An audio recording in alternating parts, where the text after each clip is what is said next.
बदला लेने की इच्छा से मुक्त रहें।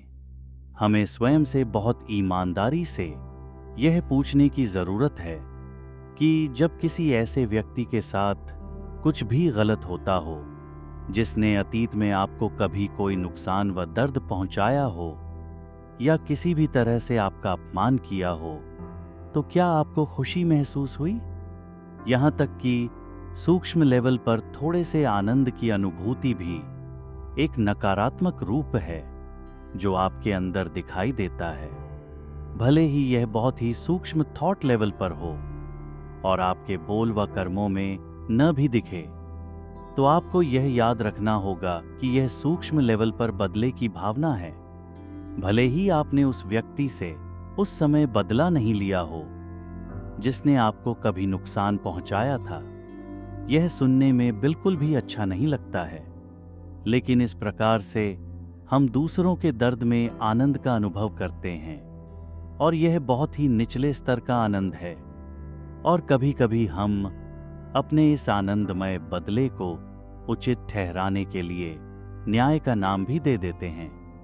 इस प्रकार के बदले की भावना के पीछे घृणा या क्रोध की एनर्जी काम करती है। यह एक ऐसी अनुभूति है। मुझे वास्तव में बहुत आनंद आया क्योंकि उनके साथ वही हुआ जो उन्होंने मेरे साथ किया था। उन्हें कष्ट सहते हुए देखकर मुझे बहुत खुशी हुई। यही उनकी सजा है।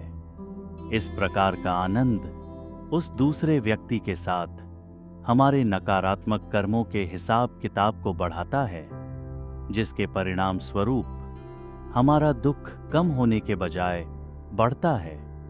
हालांकि ये हमें कुछ समय के लिए इसके कम होने का एहसास कराता है, परंतु इस प्रकार की खुशी से दूसरे व्यक्ति को केवल नकारात्मक ऊर्जा रेडिएट होकर उन्हें दर्द देगी, जिससे वे भी हमारे लिए नफरत की नकारात्मक ऊर्जा ही रेडिएट करेंगे, जो कभी भी हमें हमेशा के लिए खुश नहीं होने देगी। इसे एक उदाहरण के द्वारा समझते हैं।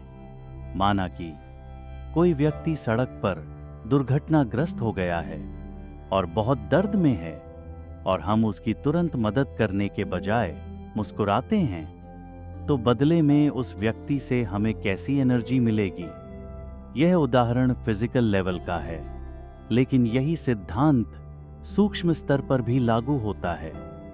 तो अगली बार जब हमारे जीवन में ऐसा कुछ घटित हो और अपनी चेकिंग के दौरान हम जान पाएं कि हमारे अंदर खुशी और आनंद का नमो निशान नहीं है, तब हम कह सकेंगे कि हम सूक्ष्म लेवल पर भी बदला लेने की हर इच्छा से मुक्त हैं।